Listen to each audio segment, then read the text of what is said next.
ఒక యవనస్తుడు సువార్త చెప్పినటువంటి మాట ఏంటంటే, అయిగా నాకు అంతా తెలుసు యేసుప్రభువు వారి గురించి, కొన్ని దినాలు మందిరానికి వెళ్ళినటువంటి వాడిని. మరి ఇప్పుడు ఎందుకు లోకంలో కలిసిపోయామంటే, మాకు పెళ్ళైందండి, కొన్ని సంవత్సరాలు అవుతా ఉంది. ఎవరో మీ బోటోళ్ళు చెప్పారంట, ఒక 7 వారాలు క్రమం తప్పకుండా మందిరానికి వస్తే మీకు ఏం జరిగిద్ది, అద్భుతం జరిగిద్ది, గర్వఫలం ఇస్తాడు దేవుడు అని చెప్పంటే, అట్లా 7 వారాలు అన్నీ మానుకొని బయట విగ్రహాలన్నీ కూడా విడిచిపెట్టి 7 వారాలు మానకొచ్చామండి. ఆయన ఏం జరగలే, అద్భుతం జరగలే. మరలా ఇంకొక 7 వారాలు పొడిగించారు. అట్లని 7 ఎన్ని అంటే 14 వారాలు వచ్చాము. మరి ఏం జరిగిందంటే జరగలే. మళ్ళీ ఇంకొక దఫా రమ్మన్నారు అంటే ఇంకొక 7 వారాలు రమ్మన్నారు. మొత్తం ఎన్ని వారాలు? 21 వారాలు. మరి ఏం జరిగిందంటే జరగలేదు. సో జరగనప్పుడు వాళ్ళు చెప్పిన మాట ఏంటంటే, ఇప్పుడు దాకా మీరు చర్చికి వచ్చారు, మేము మీ ఇంటికి వచ్చి ఒక 7 వారాలు ఏం చేస్తాం, ప్రార్థన పెడతాం. వెళ్ళారు, అద్భుతం జరిగిందని జరగలేదు. అందుకని నాకు అర్థమైంది ఏంటంటే, యేసయ్యలో శక్తి లేదు, ఏం లేదు, యేసయ్యలో మహిమ లేదు, యేసయ్యలో పవర్ లేదు. ఇక ఆయన చెప్పాలి, ఇక ఎవరు ఏం లేదని ఆ తెలవనటువంటి ఆ వ్యక్తికి. సో అందుకనే నేను యేసుప్రభువుని విడిచిపెట్టాను, మళ్ళీ లోకంలో ఏంటంటే కలిసిపోయాను అని చెప్పి మాట్లాడినప్పుడు ప్రేమికులారా కొన్ని విషయాలు చెప్పి మరలా వీలైతే రమ్మని కూడా తెలియజేయటం జరిగింది. కొంతమంది ఇట్లుంటారండి విశ్వాసులు, మేలు జరిగితేనే ఏంటంట, మేలు జరిగితేనే దేవుడు, కీడు జరిగితే దేవుడు అసలు దేవుడు కాదు అన్నట్లుగా ప్రేమికులారా ఎవరు అది సరైనటువంటి ఆత్మీయత కాదు. ఒక విశ్వాసకు ఉండాల్సిన అసలు లక్షణాలే కావనే విషయాన్ని దేవుని సేవకుడుగా మీకు నేను మనవి చేస్తున్నాను. ఆమేన్ చెప్పండి. సో గమనించండి ప్రేమికులారా, నువ్వు శ్రమల్లో ఉంటే ఎవరైనా విడిచిపెడతారేమో కానీ ప్రేమికులారా ఎవరైనా విడిచిపెడతారు. ఒక్కడు గుర్తుపెట్టుకో, కాడాంధకారపు లోయల్లో సంచరించిన అక్కడ మాట ఉంటుంది, ఏ అపాయం నా యొద్దకు రాదు, నీ దుడ్డు కర్రియు నీ దండము నన్ను కాదు. లోకమంతా నీకు వేరైపోయినా పర్వాలేదు సంగమా, లోకమంతా ఒకటైనా పర్వాలే, నీ చెప్పుకుంటూ వెళ్తే నేను అందరూ ఒకవేళ ఆ కష్టకాలములో ఇబ్బందుల్లో శ్రమల్లో నేను విడిచిపెట్టిన ఒకటి గమనించండి ప్రేమికులారా, దేవుడు ఎప్పుడు నిన్ను విడిచిపెట్టడు అనే విషయాన్ని దేవుని సేవకుడుగా చెప్తున్నాను. ఎప్పుడు నేను మర్చిపోడు ఆయన, ఎప్పుడు నేను మర్చిపోవడానికి అవకాశమే లేదు ప్రేమికులారా. దయచేసి గమనించండి, నువ్వు పరిశీలనలో ఉన్నావని గుర్తెరిగి ఇంకా నీ దురాలోచనలు దయచేసి దేవుడి విషయంలో ఎలాంటి ఆలోచనలు రాకుండా చక్కగా మరింత ఆ సమయాన్ని ఏం చేయి, దేవుడి సందులో కనిపెట్టు. ప్రతి పరిస్థితులు దేవుడు దీవెనకరంగా మారుస్తాడు. రైట్. బైబిల్లో కొంత దర్శించిన వారి పట్ల ఎలాంటి కార్యాలు జరిగాయి అనే విషయాలు ఎక్కువ సమయం లేదు. ఆ సిద్ధపడగానే నేను ప్రేమికులారా ముగిచ్చేస్తాను. అందరి ఒక్క మాట చూడండి ఒకసారి. ఆదికాండం 21వ అధ్యాయం 1వ వచనం. దేవుడు కొంతమంది దర్శించిన వారి పట్ల ఎలాంటి కార్యాలు జరిగాయి.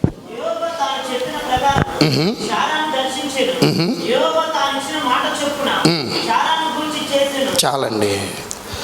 యెహోవా తాను చెప్పిన ప్రకారము శారాను, వెరీ గుడ్, నాకు బాగా ఈ మాట నాకు నచ్చిద్దండి. చెప్పిన ప్రకారముగా దేవుడు ఏం చేశాడంటే శారాను అంటే దేవుడు ఏం చేస్తాడు, ఒక మాట చెబితే అయ్యా తలపే కదండి, ఒక మాట చెప్తే ఏం చేస్తాడు ఆయన, ఖచ్చితంగా జరిగిస్తాడు. అది శారా జీవితంలో మనకు కనపడుతుంది. శారాను ప్రభు దర్శించడానికి ఏమైంది చెప్పండి, దర్శించడానికి ఏమైంది, 90 సంవత్సరాల తర్వాతకి దేవుడు ఏం చేశాడు చెప్పాలా, గర్భఫలాన్ని ఇచ్చాడు. దేవుడు ఎప్పుడు దర్శించిన మేలు జరిగే సంగమానికి గమనించండి ప్రేమికులారా. శారా జీవితాన్ని మనం కనుక గమనిస్తే, ఆమె జీవితాన్ని కనుక మనం పరిశీలిస్తే, అబ్రహామును దేవుడు పిలిచినప్పుడు వాళ్ళు బయటకు వచ్చినప్పుడు కల్దీ దేశంలో మంచి స్థితిలోనే ఉన్నారు వాళ్ళు. దేవుడు వారిని పిలిచి చూపించి దేశానికి వెళ్ళమని దేవుడు అబ్రహాముకు చెప్పినప్పుడు అబ్రహాము దేవుడికి లోబడి జరిగింది చెప్పాలంటే అండి, ఇతడు విధేయుడే బయటకు వచ్చినప్పుడు గమనించండి, శారా కూడా అబ్రహాము చెప్పిన మాటకు లోబడి ఏం చేసింది చెప్పాలా, ఇద్దరు కలిసి దేవుడు చూపించు ఏంటంట దేశానికి వారు ప్రేమికులారా రావటం జరిగింది. ఇక్కడ భార్యాభర్తలు ఒక మాట చెప్తా వినండి. భర్తలైనా భార్యలైనా ఒకవేళ శారా గనక సహకరించకపోతే ఎవరికి అబ్రహాము గనక అబ్రహాము ప్రేమికులారా శారా ఒకవేళ సహకరించకపోతే అబ్రహాం ఈరోజు విశ్వాసులకు తండ్రి అయ్యేవాడు కాదు. అనేక జనములకు ఏమయ్యేవాడు కాదంటే విశ్వాసులకు తండ్రి అయ్యేవాడు కాదు, కానీ జనములకు తండ్రి అయ్యాడు. విశ్వాసులకు తండ్రి ఎందుకు చెప్పాలంటండి, అందుకు పూర్తి సహకారం ఎవరిదంట? ఎవరిది? శారాది ఖచ్చితంగా ఉందంట, దాంట్లో సందేహమే లేదు.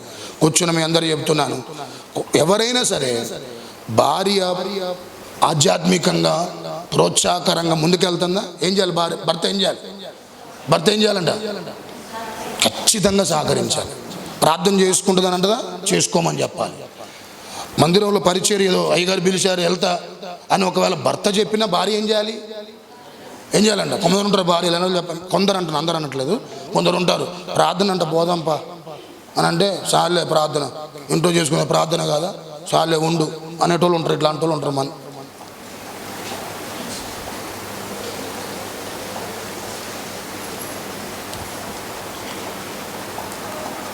అక్కడ పరిచయం చేయాలంటే ఇద్దరం పోదాం అయ్యగారు రమ్మన్నాడు అని ఒకవేళ భర్త అన్న భార్య అన్న అక్కడ చాలామంది ఉన్నారు, లేక నువ్వు పోయి చేయాలి ముందులే అని ఎప్పుడు వెనకకు లాగేటువంటి ఏంటి చెప్పాలా, ఇలాంటి వాళ్ళు ఉంటారు.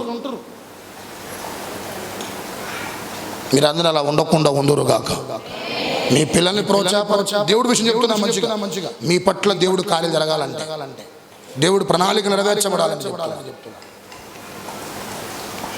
అలా మన జీవితాలు ముందు కొనసాగించుకుంటే ఒక కుటుంబం ఎప్పుడు చెప్పాలండి వర్ధిల్లేది, ఒక కుటుంబం ఎప్పుడు చెప్పాలి అభివృద్ధి, ఒకరినొకరు ఏం చేసుకొని చెప్పాలా.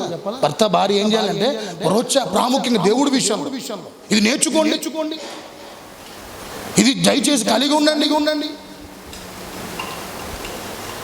ఇలాంటి ఆత్మీయత దేవుని కుటుంబాల్లో చక్కగా ప్రేమికులు రాణిస్తూ ఉండండి. శారా తన జీవితంలో 1500 కిలోమీటర్లు నడుచుకుంటుంది, 1-2 కాదు. కల్దీ దేశం నుంచి కానాను కండ 1500 కిలోమీటర్లు. ఏమైనా వాహనాల మీద వాళ్ళు దేని మీద అండి? కాలినడక. పూర్తిగా ఏం చెప్పాలంటే సహకరించింది. ఇది ఇంకొక మాట చెప్తే సేవలో చాలా సేవలు పాడైపోవడం గల కారణం కూడా ఇదే. ఏంటిది?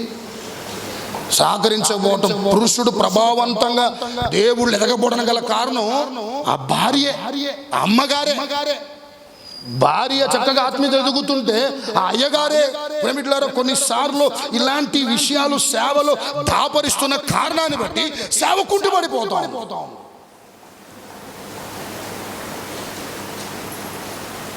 దయచేసి ఇలాంటి లక్షణాలు ఉంటే దేవుడి చిత్తం ఎప్పుడు మన పట్ల ఏనా. ఇప్పుడు ఇద్దరు సహకరించబట్టి ఏం జరిగిందండి?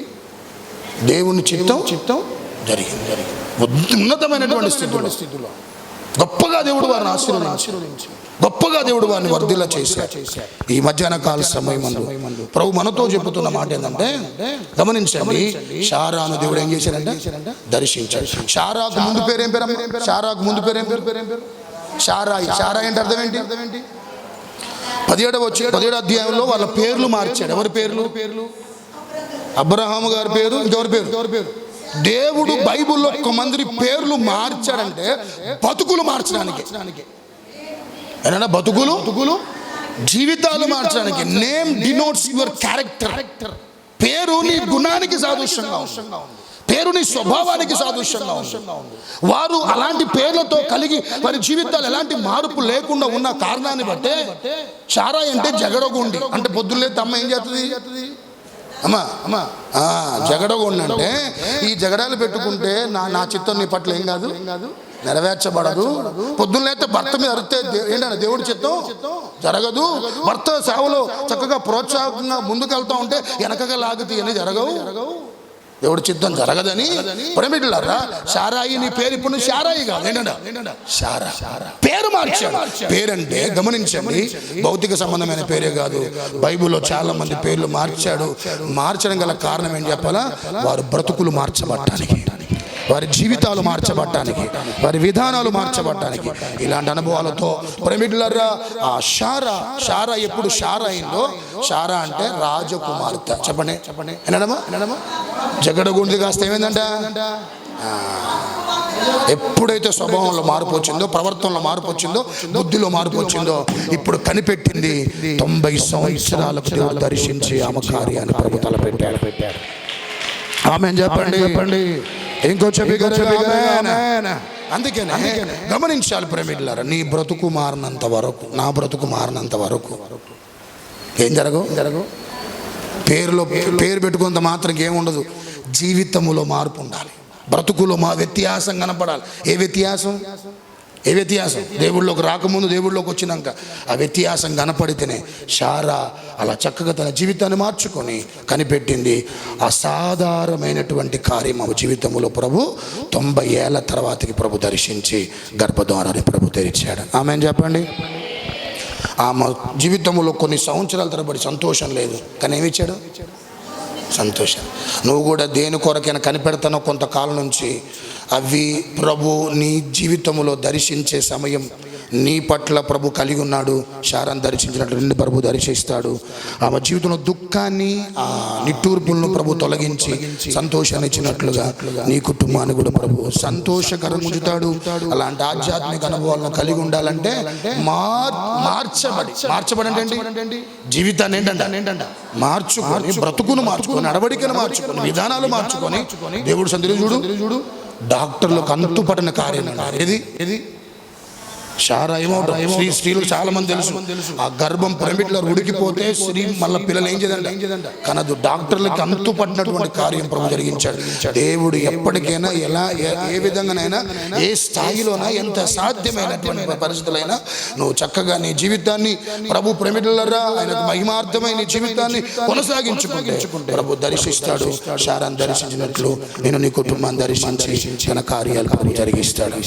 అట్టి కృప మనందరి ప్రభు దయచేసి మనందరి వెనకెళ్ళి మాటలు ప్రభు దీవించును గాక. ఆమేన్. అందరూ దయచేసి మోకరించండి. అందరూ మోకరిద్దాం.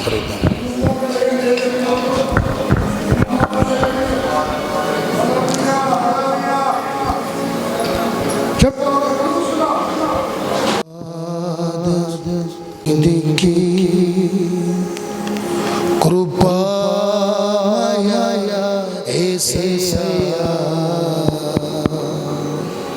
నీ ప్రేమ కనుగొనుచు దేవా నివచితిని. అందరూ మోకరించండి. అయ్యా హల్లెలూయా హల్లెలూయా.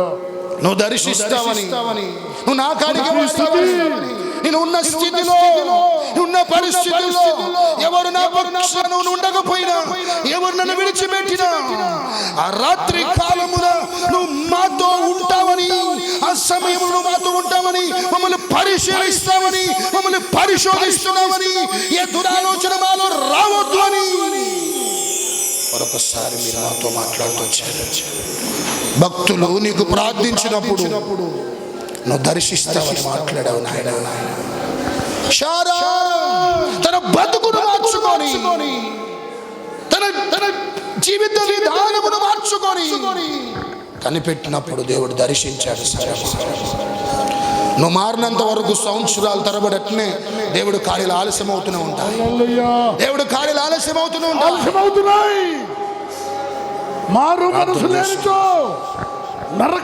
అందరూ దయచేసి ప్రభు ఒక్కసారి అసలు జ్ఞాపకం చేసుకుని, నేను పాపినయ్యా,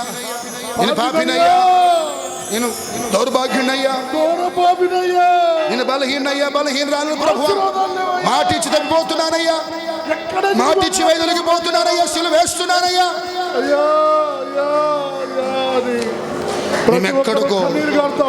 ఎక్కడికో వెళ్ళాల్సిన అవసరం లేదయ్యా, దర్శించుకోవడం. నువ్వేమో దర్శిస్తావు.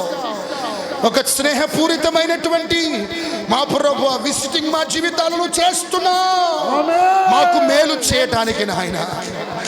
ఉదయకాల సమయం శ్రమల్లో ఉన్నావా సోదరా, ఇబ్బందుల్లో ఉన్నావా సోదరి, ప్రతికూలతలో ఉన్నావా, నీ జీవితం అస్తవ్యస్తంగా ఉందా, ప్రభు దర్శించాలని ఈ ఉదయకాల సమయం ప్రభు ఎదుగు వచ్చావు, నా ప్రభుని దర్శిస్తున్నా.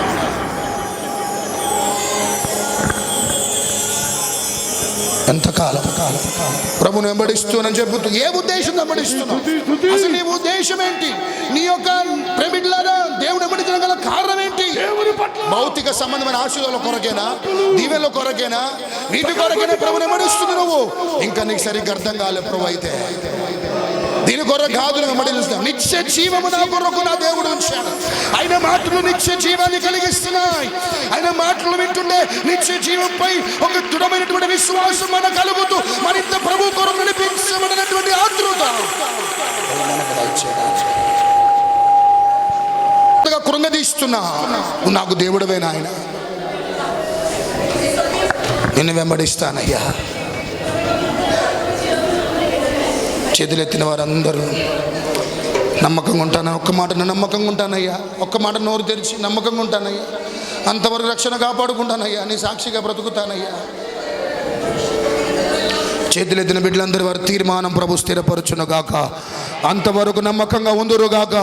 కరువు వచ్చినా, వస్త్రహీనత వచ్చినా, ఉపద్రవాలు వచ్చినా, ఇంకెన్ని ప్రతికూల పరిస్థితులు ఎదురొచ్చినా నేను కలిగి రాత్రి వేళ కష్టకాలములో ఇబ్బందుల్లో సతమతమవుతున్నటువంటి ప్రతికూల పరిస్థితుల్లో అది నన్ను పరిశీలించే కాలం అని గుర్తెరుగుటకు సహాయం చేయి.